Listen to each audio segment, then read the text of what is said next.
This channel does not promote any violent, harmful, or illegal activities. All content provided by this channel is meant for an educational purpose only. আমাদের পাড়ার ছেলে আগে go back বলতো, এখন ফুল দিচ্ছে। এখন সবাই যদি আমাকে নেতা বলে মেনে নেয়, আমি বিজেপির নেতা ছিলাম, এখন সারা সমাজের লোক, বিভিন্ন পার্টির লোক আমার নেতা মানছে। আমি জানি না আমার মধ্যে কি যোগ্যতা দেখতে পেয়েছে ওরা। তাদেরকে শুভেচ্ছা আমার। শ্রমিক দা পার্টির স্পোক্সম্যান, উনি যেটা বলেছেন সেটা পার্টির বক্তব্য। এর আগে আমাদের মাননীয় সভাপতি বলেছিলেন বক্তব্য, এবার সেই কথাটাই উনি পার্টির বক্তব্য হিসেবে বলেছেন। তো এ নিয়ে আর কোনো বক্তব্য নেই, কোনো কনফিউশন নেই।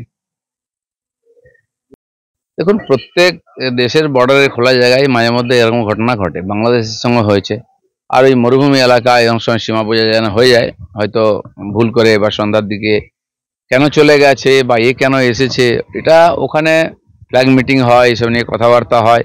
এর আগেও গেছে, এসেছে, আর আমরা তো পাইলটকেও নিয়ে এসেছি যে আক্রমণ করতে গেছিল। সেই জন্য সরকার এর ব্যাপারে কাজ করছে।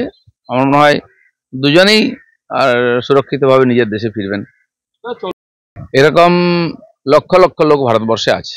বাংলাদেশ থেকে তো এসে কোটি কোটি লোক, যারা কোনো ভিসা পাসপোর্ট নেয়নি, ঢুকে পড়েছে, এখানে থাকছে। তো আজকে কমসে কম পাকিস্তানিদের দিয়ে শুরু হচ্ছে, যেহেতু পাকিস্তান একেবারে শত্রু রাষ্ট্র। এরপরে বাংলাদেশি অনুপ্রবেশকারীদের উপরে ব্যবস্থা হবে, যেটা অলরেডি গুজরাট বিভিন্ন জায়গা থেকে শুরু হয়ে গেছে। আর সারা দেশ থেকে এদের বিতরণ করতে হবে। যে কোটি কোটি লোক এসে এখানে উই পোকার মধ্যে মানে কুরে কুরে খাচ্ছে ভারতবর্ষকে, এটা চলতে পারে না। রুপটপ তৈরি হয় কি করে বেআইনি ভাবে, প্ল্যানের বাইরে, অগ্নি ফায়ার ব্রিগেডের অনুমতি ছাড়া, নো অবজেকশন ছাড়া কি করে তৈরি হয়?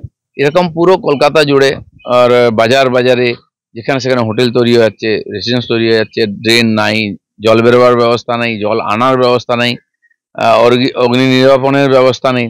এখন তো জেলা শহরগুলো তো এই ধরনের বেআইনি নির্মাণ হয়ে যাচ্ছে, ফলে তার এই ঘটনাগুলো ঘটছে।